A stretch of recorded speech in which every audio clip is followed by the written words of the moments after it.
Boa noite a todos, a graça e a paz de Jesus. Amém. Nós vamos já abrir a palavra de Deus, mas antes da gente fazer isso, nós vamos dar alguns avisos, como nós temos feito aí durante os outros dias. Nós temos bastante eventos agora no mês de novembro, né? Que são eventos que vão encerrando o ano aí para alguns ministérios. Então, já no próximo sábado, dia 11, às 7 horas da noite, ou seja, 19 horas em ponto, nós temos a confraternização dos casais. Então, nós vamos ter uma palavra que hoje pela manhã nós descobrimos quem é o pregador, né? Vai ser o próprio pastor. Eu já sabia, tá? Porque eu tinha dado um balão mesmo, viu, Wesley? Ainda bem que nós falamos sobre aquilo. Graças a Deus. Vai ser aqui na igreja e depois do momento espiritual, nós temos a confraternização. Nós estaremos recebendo aqui o pessoal do show do Pizzaiolo, aquela pizzaria rodízio que nós temos aqui em Pouso Alegre, e eles então vão fazer esse rodízio aqui, tá? Então você pode participar, ainda tem 2 vagas, as vagas são limitadas, tem que dar o nome, tem que pagar até amanhã para confirmar, não adianta aparecer aqui na hora achando que vai ter uma vaga, que não é bem assim que funciona, tá?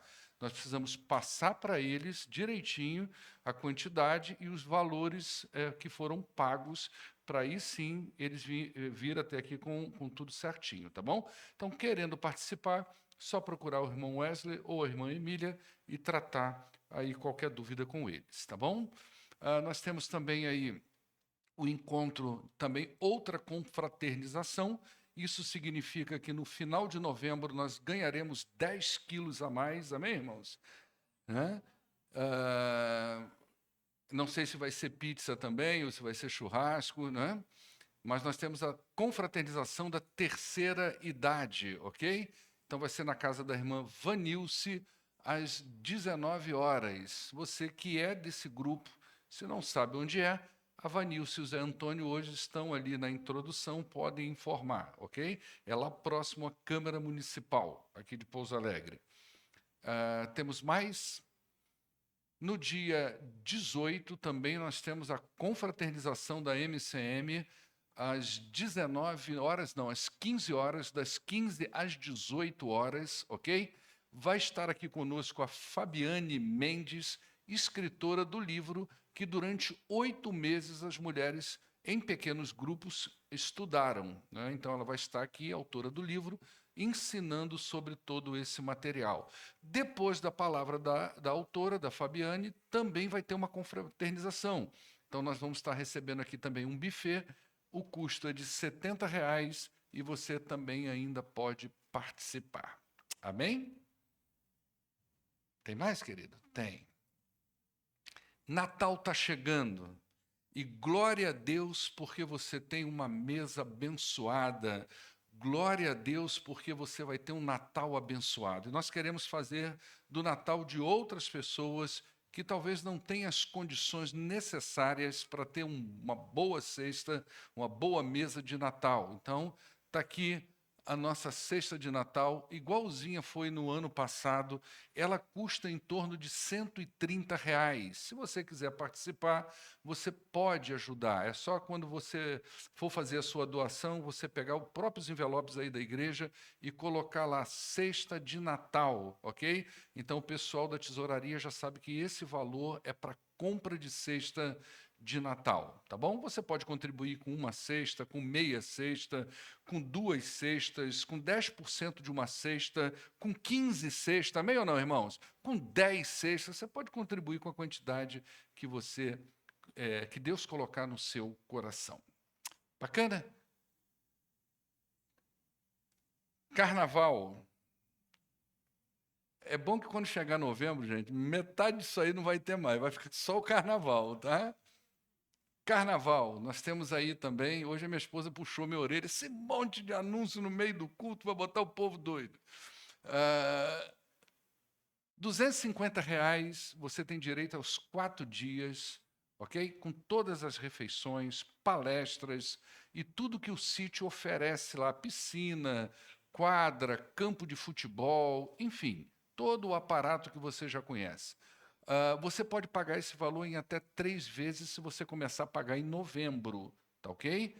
É só você pegar o carnezinho, você pode procurar a Naide, a Karen, elas podem passar para você o carnezinho. Pegando o carnezinho, você vai ser inserido num grupo de WhatsApp e ali você vai receber as instruções, ok? Aliás, boa lembrança, porque esse mês eu ainda não paguei o da minha família. Lá nós somos 4. Mês passado eu já paguei, viu, Naide? Esse mês eu preciso pagar também, né? Para poder inteirar o valor certinho. Tá ok? Que Deus abençoe. Acabou, filho? Maravilha. Abre sua Bíblia agora, então, no livro de Atos dos Apóstolos. Nós vamos lá no capítulo de número 16. Atos dos Apóstolos, capítulo de número 16. Atos é um livro que nós temos trabalhado aqui nas manhãs de domingo. Obviamente que durante a noite não precisa eu repetir tudo que falei na semana passada, mas são mensagens que, a despeito de estar no livro de Atos, elas são mensagens temáticas, e hoje eu quero falar as famílias. Então nós vamos usar lá Atos capítulo 16, a partir do verso de número 25. É um texto muito conhecido. Nós vamos pegar uma parte desse texto. Ele começa, na verdade, no verso de número 16, a narrativa a qual ele está inserido, ou seja, o contexto imediato do texto que eu vou ler, começa no versículo 16, mas eu vou pegar apenas o extrato entre o verso 25 e o verso de número 36. Diz assim a palavra de Deus: por volta da meia-noite, Paulo e Silas estavam orando e cantando hinos a Deus. Os outros presos os ouviam. De repente, houve um terremoto tão violento que os alicerces da prisão foram abalados. Imediatamente, todas as portas se abriram e as correntes de todos se soltaram. O carcereiro acordou e, vendo abertas as portas da prisão, desembanhou a sua espada para se matar, porque ele pensava que os presos tivessem fugido. Mas Paulo gritou: não faça isso, estamos todos aqui. O carcereiro então pediu luz e entrou correndo e, trêmulo, prostrou-se diante de Paulo e Silas. Então levou-os para fora e perguntou: senhores, o que eu devo fazer para ser salvo? Eles então responderam: creia no Senhor Jesus e serão salvos você e os da tua casa. E pregaram a palavra de Deus a ele e a todos da sua casa. Naquela mesma hora da noite, o carcereiro lavou as feridas deles e, em seguida, ele e todos os seus foram batizados. Então os levou para sua casa, serviu-lhes uma refeição e, com todos os da sua casa, alegrou-se muito por haver crido em Cristo. Quando amanheceu, os magistrados mandaram os seus soldados ao carcereiro com esta ordem: solte estes homens. O carcereiro disse a Paulo: os magistrados deram ordens para que você e Silas sejam libertados. Agora podem sair e vão em paz. Amém? Senhor, muito obrigado, ó Deus, por esse momento de leitura da tua palavra. Esse momento em que podemos, ó Deus, olhar para as Escrituras Sagradas e absorver delas, ó Deus, nutrientes importantes para a nossa alma. Podemos tirar delas a visão do Senhor para a nossa vida, ó Deus. E nesta noite, eu quero pedir pela tua misericórdia que nos instrua na tua palavra acerca da nossa família, acerca da nossa casa, ó Deus. Nós queremos aprender com essa palavra sobre questões importantes a respeito da nossa família. Tome a nossa vida em tuas mãos, Pai. Mais uma vez queremos interceder pelo teu povo Israel, Senhor. Pedir por aquele lugar que hoje, ó Deus, bombas estão sobrevoando. quantos e quantos mortos há naquele lugar, no momento em que nós estamos aqui, ó Deus, agora, num lugar confortável, climatizado como esse, mas lá no meio do teu povo, povo que o Senhor operou milagres, povo do qual saiu o nosso Salvador, o nosso Senhor Jesus Cristo. Lá, ó Deus, a coisa está completamente diferente. E nós pedimos que a misericórdia do Senhor visite aquele lugar e faça cessar aquela guerra, em nome de Jesus. Amém. Queridos, hoje eu quero falar sobre o poder do Evangelho na nossa família, na nossa casa. As famílias, elas sempre ocuparam um papel estratégico na história da redenção. Você vê em toda a Escritura Sagrada Deus chamando famílias para mostrar a sua graça, a sua misericórdia, e também chamando famílias para serem porta-vozes da sua graça para o mundo. É o que a gente vê nas Escrituras Sagradas. Deus chamando casas, famílias inteiras. Aliás, se você estudar a história da religião, você vai ver que a religião não começa dentro de templos. Ela não começa dentro de igrejas. A religião começa dentro da casa das pessoas. A religião começa dentro da família das pessoas. E é interessante que no mundo antigo, eu já falei isso aqui algumas vezes, mas vale a pena repetir, no mundo antigo, quando se falava em adoração a algum Deus, ainda que muitas famílias fossem politeístas e havia aquela coisa de um Deus para cada família, havia sempre um Deus que era comum a todas as famílias. E ele era representado por uma pequena fogueira, um fogo que nunca se apagava, um fogo que era alimentado diariamente para que ele permanecesse aceso. E esse Deus chamava Lar. É o nosso lar. Olha aí como é que esse nome vem para a gente, né? É o Deus que deu origem, por exemplo, ao nome daquele vamos dizer assim, não é um móvel, né? Mas daquilo que você quer fazer na sua casa para se aquecer no inverno, a lareira, onde você põe lá o seu fogo também e você gosta de acender ele nesse tempo. Isso tudo vem dessa ideia de uma religião que nasce dentro das famílias, e as famílias ocupam um lugar importante nas Escrituras Sagradas. Então a gente vê Deus chamando famílias estrategicamente para cumprir e pôr em prática o que a gente chama de história da redenção ou do plano redentor do Senhor.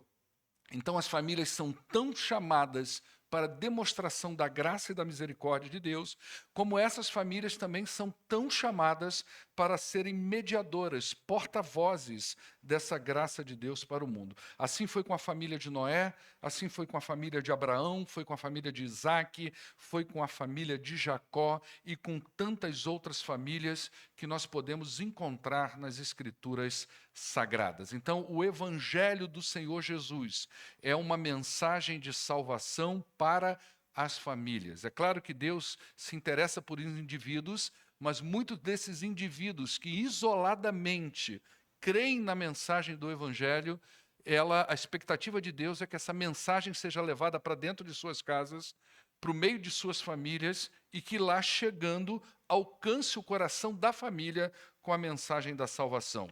E há algo muito importante, relevante nessa fala, porque o Evangelho ele é uma mensagem de transformação.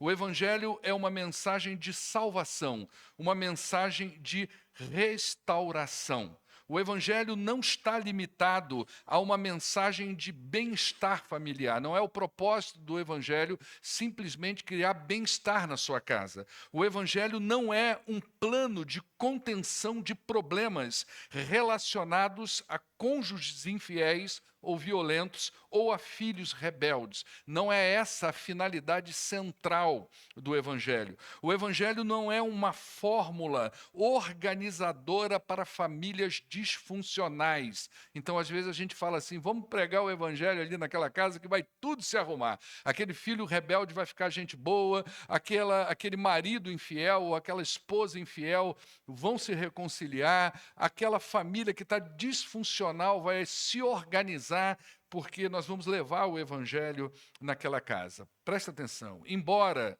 os resultados do evangelho envolvam todas essas áreas da vida familiar, e esses resultados vêm porque o evangelho atinge a família como um todo, e isso acontece porque a mensagem da cruz, ela penetra no íntimo do ser humano e vai atingir a raiz do seu mal.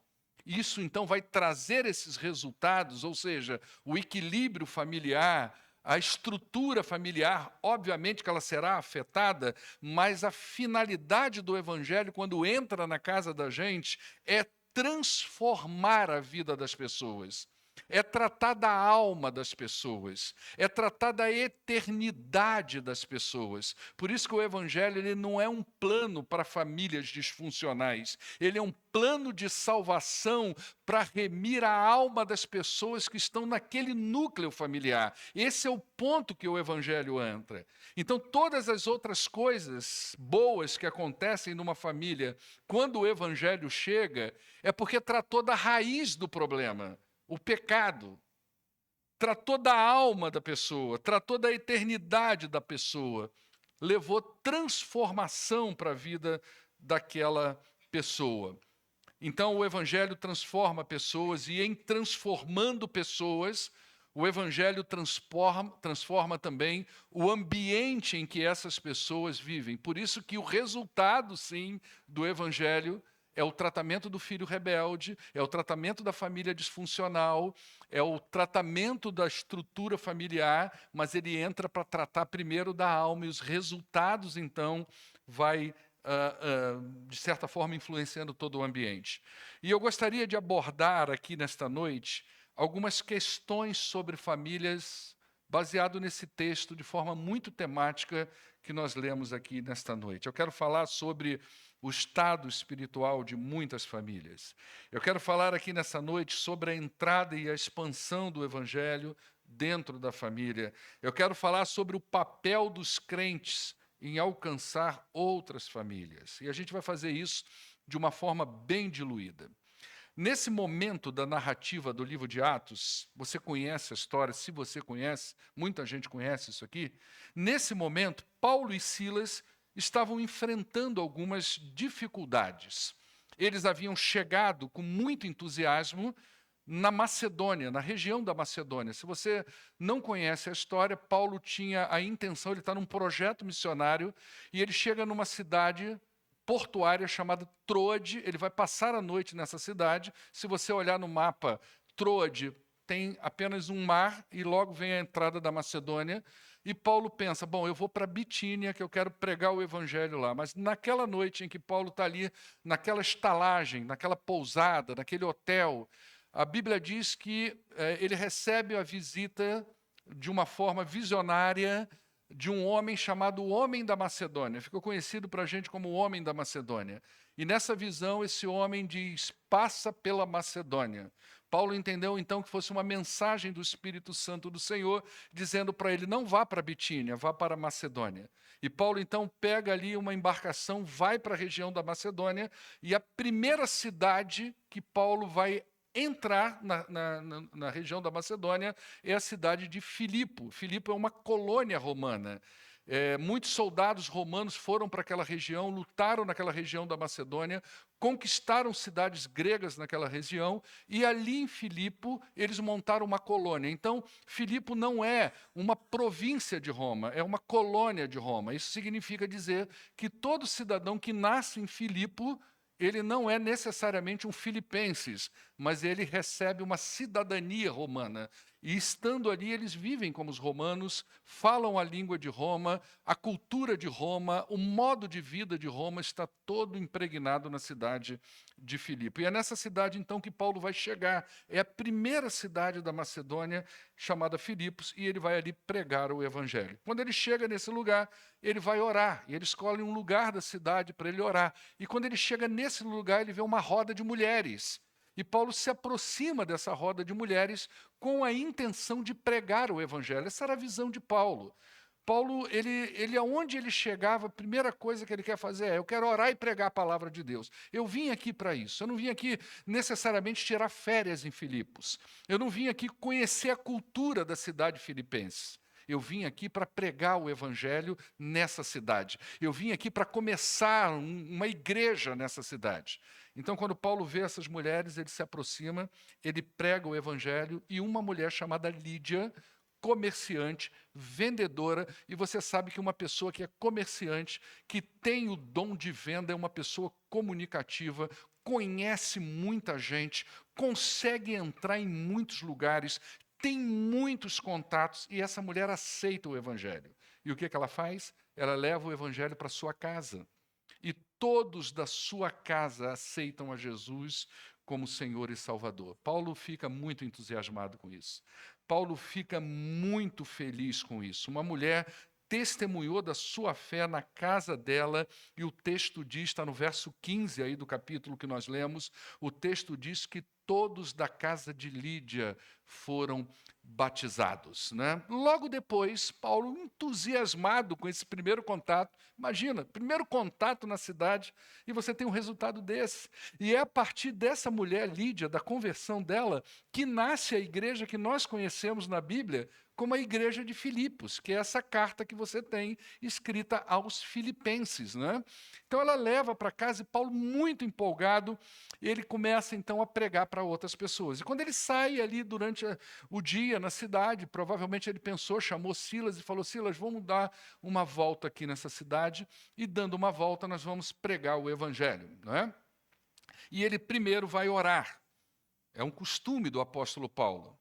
Ele primeiro vai orar, antes talvez de pregar, antes de começar a testemunhar, ele vai novamente procurar um lugar para orar, da mesma forma que ele fez quando chegou em Filipos, não é? E aí, só que agora o que acontece é diferente. Uma mulher, e a gente vai entender depois que ela está possuída por um espírito, começa a andar atrás de Paulo e Silas, dizendo: olha aí, eles são grandes homens de Deus, são pregadores do evangelho, são homens abençoados. Começou a falar coisas boas a respeito do apóstolo Paulo e de Silas. Então ela gritava incessantemente, dizendo que eles eram servos do Deus Altíssimo e que anunciavam o evangelho da salvação. É claro que, à medida que você vai lendo esse texto, você vai percebendo que a intenção de Satanás ali era confundir. A intenção de Satanás ali era como se aquela mulher possuída, que era uma adivinhadora, estivesse também adivinhando uma coisa de Deus. Então ele ganharia status em cima daquela fala, porque Satanás sabia muito bem quem era o apóstolo Paulo. Você vê que tem um texto, por exemplo, que alguns homens tentam expulsar o demônio de uma pessoa, e na hora de expulsar o demônio eles dizem o seguinte: olha, Satanás, eu te esconjuro em nome do Jesus a quem Paulo prega. E aí o Satanás olha para aqueles caras e diz o seguinte: olha, eu conheço Jesus e conheço Paulo, agora você eu não conheço não, meu amigo. E partiu para cima do cara, e o texto diz que o Satanás rasgou a roupa daqueles homens todinha, né? Então Paulo era um cara conhecido até no inferno, não é verdade? Então Satanás sabia que aquele homem ali era de fato um anunciador das boas novas da salvação. E Paulo então reconhece, ele tem o discernimento do que está por trás daquelas palavras que, a despeito de serem verdadeiras, elas partiam de um espírito traiçoeiro e maligno. Então Paulo repreende aquela mulher por estar falando aquilo, não é?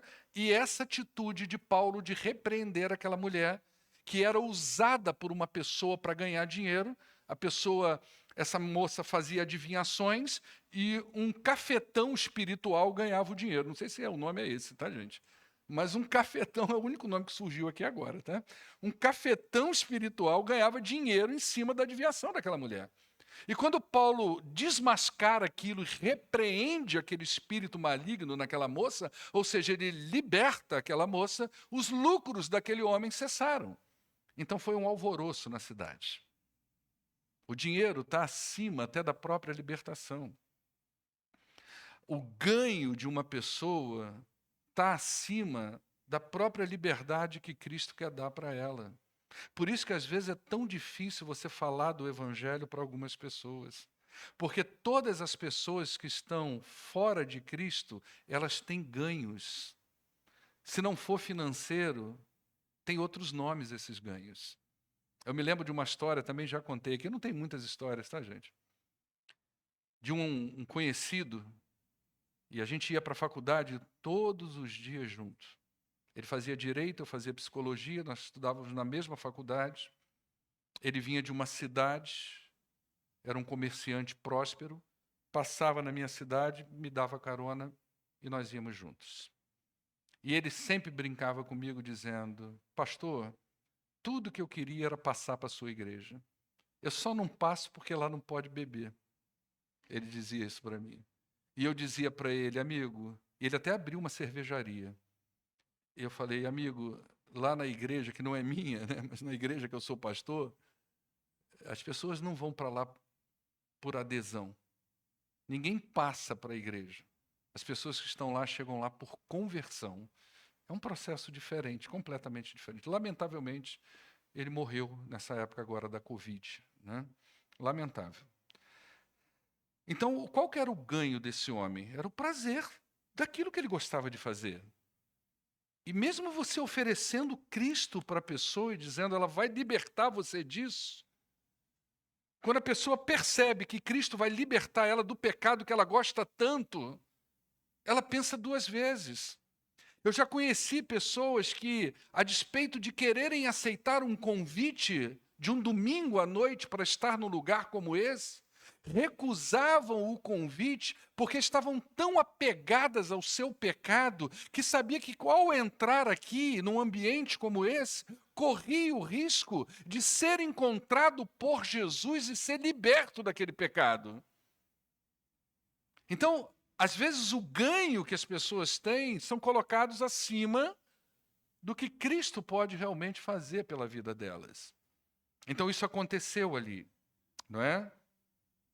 E isso levou Paulo e Silas então à prisão, e apesar de presos, aí no verso 25, por volta da meia-noite, eles começavam a orar e a cantar. Paulo e Silas aqui representam muito bem o estado de espírito dos crentes.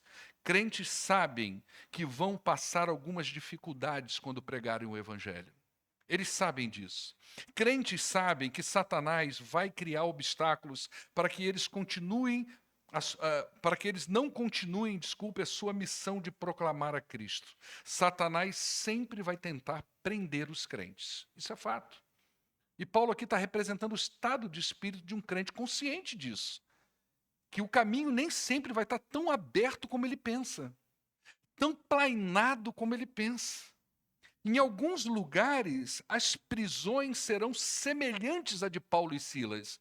Então, se você tiver curiosidade, entra num site. Eu recebo essas mensagens diariamente. Eu só não coloco no grupo de membros porque vai afogar o negócio, né? Mas entra num site chamado Portas Abertas.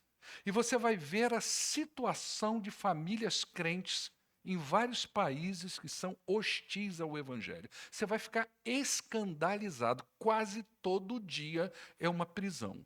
Quase todo dia um espancamento. Quase todo dia uma tortura num cristão. Você vai ficar escandalizado com o que as pessoas fazem com os crentes nesses países. Então, algumas prisões que Satanás aprisiona serão semelhantes à de Paulo e Silas. Em outros lugares, as prisões são diferentes. Em outros lugares, Satanás prende os crentes psicologicamente. E eles se tornam crentes atormentados por muitas questões. Questões relativas à vida, questões relativas aos outros, à sua família, a si mesmo. E ficam naquela prisão psicológica por 10, 20, 30, 40 anos. Às vezes morrem naquele estado. Em outros, Satanás vai tentar aprisionar emocionalmente. Então, se tornarão crentes doentes emocionalmente, amargos, tristes, deprimidos com várias questões. Em outros, Satanás vai levar a prisões sociais. Então, serão pessoas que viverão preso às demandas da vida. Eu preciso prover alimento, é o trabalho, são os problemas familiares, são os problemas das contas a pagar, são os problemas mais diversos que a vida nos oferece, e o que não nos falta são prisões sociais. O que não nos falta são prisões psicológicas. O que não nos falta são prisões emocionais, principalmente depois que essas algemas aqui foram inventadas. Amém ou não, irmãos? Isso aqui é uma algema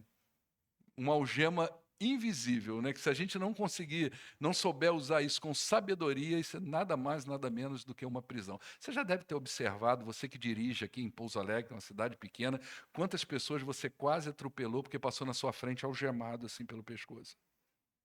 Já aconteceu isso contigo, amém? Né? Você dá aquela buzinada porque está lá o sonho, você pensa, nossa, será que nem olha para o lado? Vai embora, hipnotizadão, né? Algemas que Satanás. Então essas pessoas, por vezes, a despeito de serem crentes no Senhor Jesus, terão dificuldade de sair dessa UTI, porque estão presos, terão dificuldades de sair e levantar dessa maca espiritual, e ainda que as portas da prisão estejam abertas, eles não conseguem sair de lá de dentro, porque Satanás os aprisionou. E se não saem lá de dentro, não alcançam outras famílias, e se não alcançam outras famílias, provavelmente não cumprirão a missão que Cristo confiou à igreja, que Cristo confiou ao seu povo. Tudo que Jesus fez, seus milagres, suas obras, seus ensinos, sua morte, sua ressurreição, tem por objetivo glorificar a Deus, resgatando o pecador perdido, a minha e a sua família. E ao instruir a sua igreja, Jesus envia a sua igreja a dar continuidade na sua obra.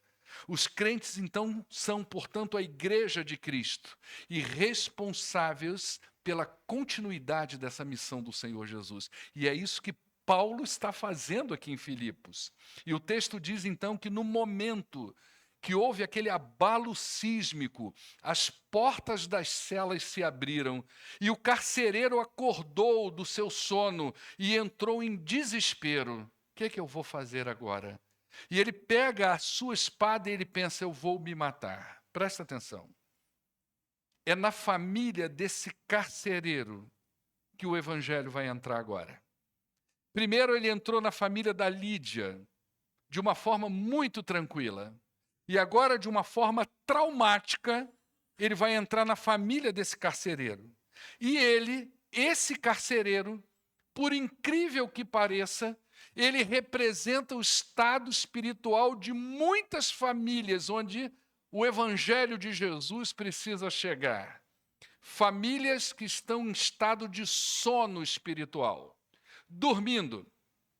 Estão dormindo para a realidade que está à sua volta. Você já percebeu o quanto que a gente fala aqui quando vai orar por família? Porque na semana de oração o Washington sempre coloca um lá. Orem pelas famílias, né? E aí quem vai orar pelas famílias, ou até o Washington vai alertando para a gente que as famílias estão sob ataque, as famílias estão sob risco. E por mais que a gente fale isso, a impressão que dá é que muita gente está nesse sono do carcereiro. O bicho está pegando, o chão está se abalando, está se abrindo e o sujeito está dormindo. Um monte de preso, o sujeito não está percebendo o que está acontecendo à sua volta. Satanás está falando, mas a família não quer ouvir. Satanás está dando indícios claros daquilo que ele vai movimentar dentro da casa. Por onde ele está entrando? Porque hoje Satanás não precisa nem de disfarce. Ele vai dando sinais claros. Eu estou entrando por aqui, por essa via, por essa porta. Eu estou me pendurando aqui nesse prego. Eu estou entrando nessa brecha. Mas as famílias parece que estão dormindo o sono do carcereiro. Não é? E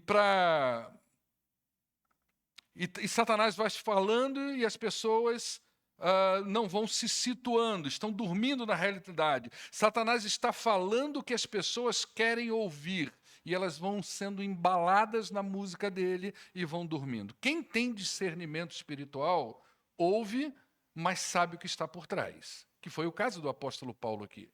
Ele está andando na rua, está ele e Silas, e essa moça lá vem atrás e diz, olha, são homens do Senhor, e ele está ouvindo, mas ele tem discernimento espiritual. Ele sabe quem está falando aquelas palavras que, a despeito de serem legítimas, são palavras que a fonte não é legal, a fonte não é boa, não é? Então, quem tem discernimento ouve, mas sabe quem está por trás. Para quem não tem, ainda que a mensagem de Satanás seja clara, ele não entende. E é nessas famílias que o evangelho precisa chegar.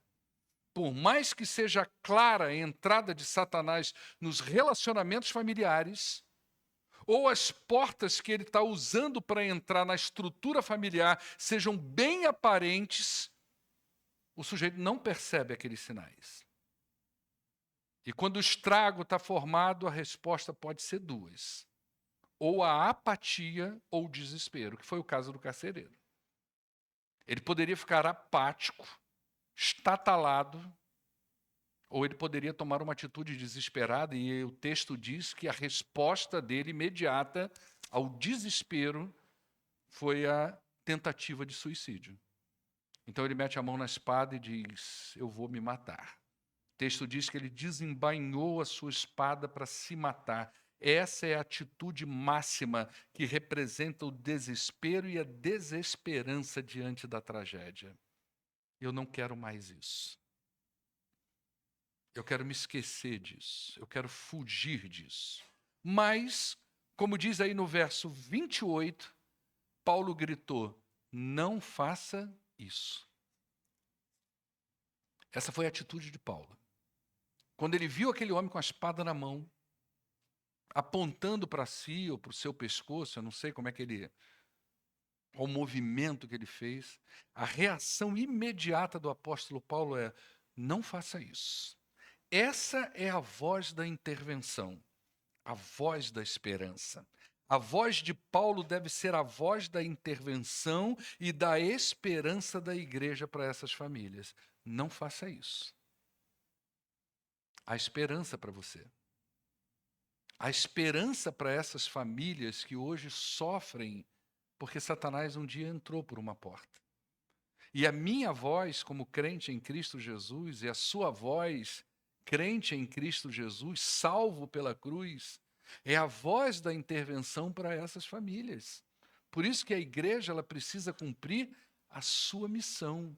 Por isso que nós estamos aqui matinalmente falando do livro de Atos para o despertamento do povo de Deus para entender que não é sobre vindas e idas à igreja, é sobre fazer aquilo que Cristo nos mandou fazer. Há esperança para a sua família. E a palavra de Paulo é a nossa: não desista, se acalme. E é interessante que, simbolicamente, o carcereiro, no verso 29, olha o que ele pede, depois desse desespero, depois que ele ouve essa voz de Paulo dizendo: não faça isso, o carcereiro pediu o quê? Luz. Me dá luz. Me dá uma orientação. Me dá um caminho. É claro que aqui eu estou falando de forma simbólica. A luz que ele pediu ali é luz mesmo, tá? Porque devia estar escuro, ele estava numa confusão, o negócio tremendo, ele não sabe direito o que está acontecendo, está tudo muito confuso. Ele é jogado para o lado de fora, fala: me dá uma luz, não é? Mas simbolicamente essa luz é importante. Então há esperança, e ele pede luz no verso 29, e muita gente na hora do desespero que pede uma luz, mas a luz que as pessoas pedem é uma saída imediata para uma situação difícil, um caminho, uma orientação. Ok? Essa é muitas das vezes a luz que é pedida na hora do desespero. Me dá uma orientação para eu sair desse desespero. Me dá uma luz para eu sair desse desespero. Entretanto, Paulo, o que ele vai fazer aqui? Ele vai indicar a luz verdadeira, a luz que o carcereiro precisava. Então ele vai dizer para o carcereiro: crê no Senhor Jesus e será salvo tu e a tua casa. Não é só sobre você, é sobre a sua família inteira. A luz que você precisa é Jesus, é como se ele estivesse dizendo. A luz que você precisa, o que vai resolver a sua vida, é a entrega dela aos pés da cruz. Não é só fechar as grades, é como se Paulo estivesse dizendo assim, simbolicamente, tá, gente? Olha, o carcereiro, vamos fazer o seguinte: eu vou conversar com todos os presos, vou pedir que todos os presos voltem para suas celas e você vai passar em cada cela passando o cadeado, seu problema está resolvido. Não é isso. Não é uma ajuda para um problema imediato. Paulo entendeu isso. Esse homem precisa de salvação. a luz que ele precisava, a luz que toda família precisa é o Evangelho de Jesus, é o próprio Jesus. E isso é muito simples de entender. Por que que o Evangelho ele trata das famílias? Olha o que diz Tito, capítulo 2, versos de 11 a 13. Porque a graça de Deus se manifestou salvadora a todos os homens. Ele está falando de Jesus. A graça de Deus, no verso 11, a graça de Deus que se manifestou a todos os homens de forma salvadora se chama Jesus Cristo. É disso que Paulo está falando a Tito, é Paulo que está escrevendo, tá?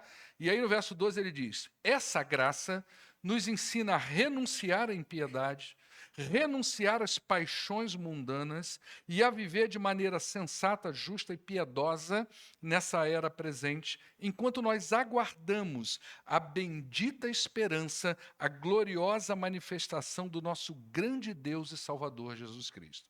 Presta atenção. De maneira prática, para você entender por que a conversão muda o ambiente. Por que o evangelho, ele de certa forma atinge todos esses comportamentos disfuncionais? Por que essa é a luz que você precisa e não só uma orientação para resolver um problema imediato? De forma prática, a conversão, primeiro, nos ensina a evitar comportamentos destrutivos. O evangelho me ensina a fazer isso. Ele me ensina a ter sabedoria e evitar comportamentos que vão destruir a minha saúde, vão destruir a saúde da minha família e vão prejudicar outras pessoas. Já está mudando o meu ambiente. Ok? Então você tem, por exemplo, um pai alcoólatra. Destrói a si mesmo com aquele álcool. Você tem um jovem dentro de casa que às vezes usa droga, destrói a si mesmo com aquela droga. E além de se destruir, esses atores familiares destroem as suas próprias famílias. O Evangelho ensina essas pessoas e o Espírito Santo as ajuda a evitar esses comportamentos destrutivos. Já está regulando a família. Outra coisa, a conversão me ensina a ter sabedoria, discernimento e bom senso na hora de agir. Então a minha vida já não é mais uma vida impulsiva. Eu faço, depois eu vou pensar sobre o que eu fiz. Eu gasto, depois eu vou pensar sobre o que eu fiz. O Evangelho me ensina a ter sabedoria, discernimento e bom senso. Já está ajudando a minha família de novo, ok? Terceiro, a conversão nos ensina a sermos justos com Deus e justos uns com os outros e com a gente mesmo. Então começa a ter equilíbrio dentro de casa, fidelidade, confiança, justiça entre a família, equidade nas relações. As pessoas começam a mudar a sua forma de se comportar. A conversão me ensina a viver a fé de forma bíblica. Presta atenção, esses 4 pontos estão no texto que a gente acabou de ler. Vou repetir ele agora, depois de eu dizer os 4 pontos do que o evangelho, do que a conversão faz na vida da gente. Olha só. Porque a graça de Deus se manifestou salvadora a todos os homens. Ela nos ensina a renunciar à impiedade e às paixões mundanas, ou seja, eu vou evitar o que me destrói. Ela me ensina a viver de maneira sensata, ou seja, bom senso nas minhas atitudes. Ela me ensina a viver de uma forma justa e piedosa, ou seja, eu vou viver de uma forma diferente, mais justa com os meus familiares. Enquanto eu aguardo, ela me enche de esperança, enquanto eu aguardo a bendita manifestação do nosso grande Senhor e Salvador Jesus Cristo. Ou seja, eu vou viver de forma bíblica. É isso que a conversão faz dentro da casa da gente. Por isso que Paulo vai dizer para aquele homem, presta atenção, crê no Senhor Jesus, vai ser salvo você e a sua casa. Ou seja, a ideia é que a partir desse carcereiro, o evangelho entre nas famílias, né? E agora, a gente vendo esses 4 pontos, né, isso por si só já evita uma série de possíveis tragédias familiares. E ele pediu a coisa certa, ele pediu o que eu devo fazer para ser salvo? Me dá uma luz e Paulo vai dar a resposta certa. Você precisa crer no Senhor Jesus e vai ser salvo você e a sua casa. Agora veja bem, quando Paulo chegou nessa cidade, ele pregou o evangelho para uma mulher. Ela levou o evangelho para dentro da sua casa. Agora ele prega para um homem e ele leva o evangelho para dentro da sua casa. Deus nos chama a levar o evangelho para dentro das nossas casas. Independente da igreja, nós precisamos discipular nossos familiares na fé cristã. É uma coisa diferente. Isso significa nós precisamos ensinar os da nossa casa a viver o evangelho do Senhor Jesus Cristo. Precisamos levar isso lá para dentro. Às vezes é esse evangelho que vai salvar. Às vezes tem gente lá dentro de casa que precisa de salvação, mesmo vindo à igreja, mas ainda não é salvo. Por isso que nós somos desafiados a, como Lídia e a como esse carcereiro, levar o evangelho para dentro da casa da gente. Primeiro, nós devemos chegar no coração dos nossos familiares com a palavra da salvação. Depois, nós devemos ensinar a eles como é viver Cristo. Presta atenção, o discipulado familiar tem duas etapas importantes.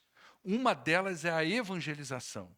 Então tem um momento, vou dar o exemplo da minha família, tá certo? Eu tenho 2 filhos. Eu tenho um menino de 16 para 17 anos e uma menina de 22 anos. Então, o primeiro ponto nosso com eles foi: eu preciso evangelizá-los. Ah, mas eles vão à igreja, ele é gente boa, meu filho é gente boa pra caramba e tal, todo mundo conhece. Eles já vão à igreja, é filho de pastor, gente. Não, não é. Filho de pastor não é pastorzinho. Filho de peixe é que é peixe. Ok? Filho de pastor é pecador, sem Jesus, até converter. Então, esse menino e essa menina, eu preciso primeiro evangelizar. Depois que eu percebo que houve a conversão, agora eles são pecadores redimidos, mas continuam sendo pecadores.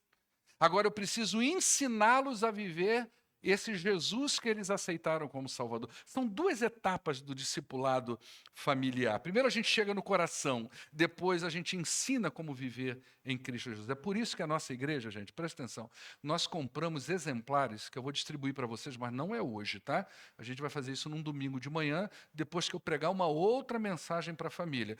Nós compramos os exemplares do Pão Diário para dar para vocês gratuitamente, para que você leve para dentro da sua casa e a partir daquilo ali, juntamente com a palavra de Deus, você todos os dias leia o texto bíblico, leia aquela exposição e faça na sua casa um momento espiritual. É uma forma da gente incentivar você e a sua casa. E essa fala de Paulo, então, quando ele diz, crê no Senhor Jesus e será salvo você e a sua casa, às vezes ela é mal interpretada. E as pessoas então pensam que é uma transmissão natural, um processo osmótico, uma transmissão natural. Colou 2 células, uma do lado da outra, uma vai transmitindo ali para a outra e tal, e está tudo certo. O evangelho não é desse jeito. Você creu, tem gente que pensa assim, você creu, logo toda a sua casa será convertida. Na prática não é assim que funciona, ok? Na prática, são 2 erros que às vezes as famílias cometem. Um é, meu filho nasceu, apresentei na igreja, está salvo. Não é assim que acontece. E outra é, eu criei no Senhor Jesus, toda a casa vai ser salva. Também não é assim. A gente precisa entender aqui a questão. Observa aí nos versos 33 e 34, o Emanuel vai colocar para a gente aí, ok? Naquela mesma hora da noite, a gente já está caminhando para o final, tá? Naquela mesma hora da noite, o carcereiro lavou as feridas deles, dos 2 homens. Presta atenção, o cara é carcereiro. Nos versos anteriores, antes do verso 25, você vai ver que esse homem prendeu Paulo em troncos, Paulo e Silas, acorrentou. Agora, olha o que ele está fazendo. Ele é um carcereiro. Carcereiro não é uma coisa, né, para lidar com preso, não é uma coisa simples, principalmente na época romana. Naquela mesma noite, o carcereiro lavou as feridas daqueles homens. Depois, ele e todos os seus foram batizados. Versos 34. Então, levou ele para sua casa, serviu uma refeição a eles, juntamente com todos da sua casa, tá certo? E ambos se alegraram porque ele creu. Ok? O que isso significa? Esse homem que outrora amarrou Paulo e Silas num tronco, agora está cuidando desses homens. esse que se constitui a porta do evangelho para sua casa, precisa dar provas contundentes de que o evangelho o transformou e que ele entendeu o evangelho. Esse texto, 33 e 34, narra as evidências da conversão do carcereiro. Mudou o cara.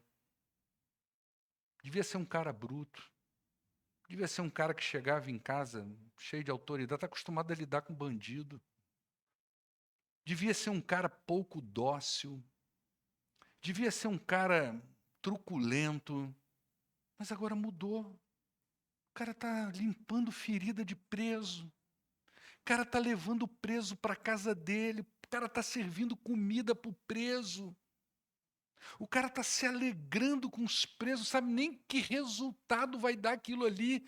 O cara está se alegrando com os presos na casa dele, levando para perto da sua mulher, dos seus filhos, comendo com eles. Mudou a cabeça do cara.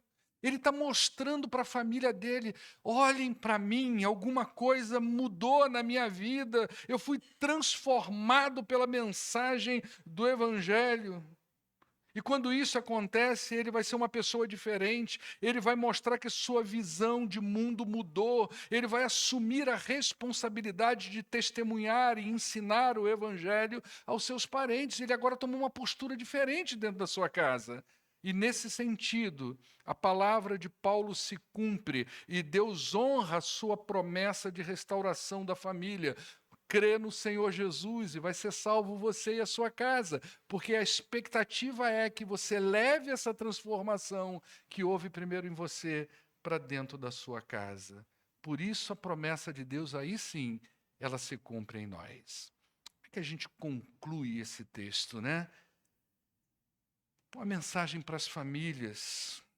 Famílias, não durmam no ponto. Como diz Pedro, sejam sóbrios e vigiem, porque o diabo, o inimigo de vocês, ele anda ao redor como um leão rugindo e procurando a quem possa devorar.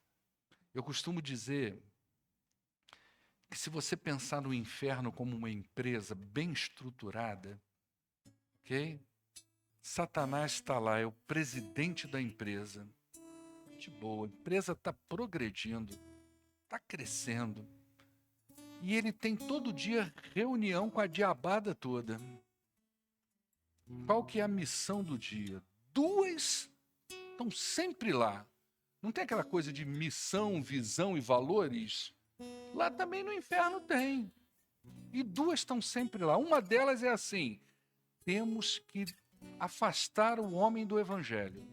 Inventa para eles sofismos, filosofias, diz que eles são muito inteligentes, faz com que eles acreditem na sua própria razão, no seu próprio conhecimento. Eles gostam disso. Eles são egocêntricos, o ser humano é egocêntrico, ele gosta de ser valorizado. Então diz para ele que ele sabe muito, que o que ele pensa e o que ele sabe é o que... Eles não vão acreditar no evangelho. O evangelho é uma bobagem, o evangelho é uma coisa louca. O evangelho é para criança. Então vai lá, todo dia, todo dia. Outra prioridade, acaba com a família deles. Mostra para eles que viver em família é um troço chato. É ruim. Aquele homem maltrata a mulher, aquela mulher não para de falar, o Flamengo está jogando, está a mulher falando o tempo todo. Porrinha eles para eles saírem. Porque se a família for destruída, imagina se eles vão querer igreja. Estão desanimados. Eles não vão querer nem ir trabalhar. Quando for trabalhar, não quer nem voltar para casa, quer ficar na rua. Então não dorme, porque o diabo está todos os dias tentando destruir a sua casa. Portanto, eu gostaria de dar a você algumas orientações práticas para a gente finalizar. Primeiro, ore a Deus para que Ele ilumine você e os parentes, seus parentes, com a luz do Evangelho da salvação. Pede para Deus: Deus, me dá uma luz. O Evangelho da salvação, o que você precisa não é solução de problemas imediatos, você precisa do Evangelho, você precisa da cruz, você precisa de salvação. Segundo, coloque em prática o que você aprende a respeito das coisas espirituais. adianta a gente vir para a igreja, ouvir, e a gente vai para casa e vive do nosso jeito. Isso não existe. Jesus disse, se você me ama, você vai fazer o que eu mando. É a prova de que ama Jesus. Não adianta. Você para estar em mim, disse Jesus, você precisa permanecer comigo. Então não adianta você vir para a igreja e muitos textos bíblicos bonitos e mensagens que falam o seu coração, mas quando você vai e chega na sua casa, você faz tudo diferente, você faz do seu jeito. Isso não vai mudar nada. Terceiro, não fale apenas do evangelho. Você que é crente, não fale apenas do evangelho na sua casa. Viva o evangelho na sua casa. Falar a gente fala, como a Marina disse aqui, né? Às vezes a gente fala muito de oração, mas ora pouco. Quando a gente começar a falar menos de oração e orar mais, pode acreditar que aqui vai tremer também, como já está começando a tremer lá em cima, não é? Lá em cima, quando a gente fica andando para lá e para cá, o Alexandre, acho que foi você mesmo, né? No dia da festa, me procurou assustado. Já teve mais gente do que essa quantidade? Por quê? Tipo, o chão está tremendo, né? Eu falei, pois é a fé dos irmãos. A gente orar mais e falar menos de oração, vai tremer, né? E por último, assuma uma posição de vida diferente. Isso é uma prática que eu tenho na minha vida. Às vezes eu falo com a minha mulher, olha, se não está dando certo e a gente continua fazendo do mesmo jeito, o resultado vai ser o mesmo. Então tem hora que tem que mudar. Tem um texto na Bíblia que diz assim, se o meu povo, né, 2 Crônicas 7:11, se eu não me engano, acho que é isso, ou 29:30, não sei, 7:14, se o meu povo, que se chama pelo meu nome, orar, jejuar, clamar, se arrepender dos seus pecados, se voltar para mim, não é? Eu vou perdoar os seus pecados, eu vou curar essa terra. Ou seja, para você ter aquilo que você não tem, você precisa começar a fazer aquilo que você não faz. Understand? Para você obter de Deus aquilo que você não tem, você tem que começar a pensar em fazer aquilo que você não faz. Então você tem que começar a se humilhar, orar, buscar a face de Deus, se afastar dos maus caminhos, não é? E se voltar para o Senhor, e se quebrantar diante do Senhor, e aí o Senhor vai te ouvir e vai te dar aquilo que você não tem. É mais ou menos assim a regra da coisa. Para eu ter aquilo, para eu ser aquilo que eu não sou, eu preciso começar a fazer aquilo que eu não costumo fazer. Então, assuma uma posição de vida diferente. Se as coisas não estão dando certo, viva diferente. Faça diferente. E os resultados serão diferentes também na sua vida. Amém? Vamos orar ao nosso Deus, vamos ficar de pé. Quero mais uma vez agradecer a sua presença aqui nesta noite. Deus abençoe, leva essa palavra no seu coração. E eu espero que Deus faça com você e com a sua família o que fez na vida desse homem. Uma porta que entrou. Lídia entrou de boa, o carcereiro entrou de uma forma traumática, no meio de uma tragédia. As luzes se acenderam, o evangelho entrou no coração dele, ele levou para sua casa e ali a vida mudou completamente. Pai, muito obrigado por esses exemplos do que o evangelho pode fazer na vida de uma pessoa e de uma família. Aplica essa palavra no coração dos teus filhos aqui nesta noite, ó Deus, para a glória do teu nome. Eu peço, ó Deus, em nome de Jesus, por cada pessoa que se constitui uma porta de entrada do evangelho. E eu peço, ó Deus, fala o coração dessas pessoas e entra na casa delas com poder de transformação. Em nome de Jesus é que oramos. Amém. Despede da pessoa que está do teu lado, toma ali um refrigerante, come um negocinho ali, tem um momento de comunhão, come lá fora para não sujar o banco aqui dentro, vai na boa, hein? Verdade ou não é, né?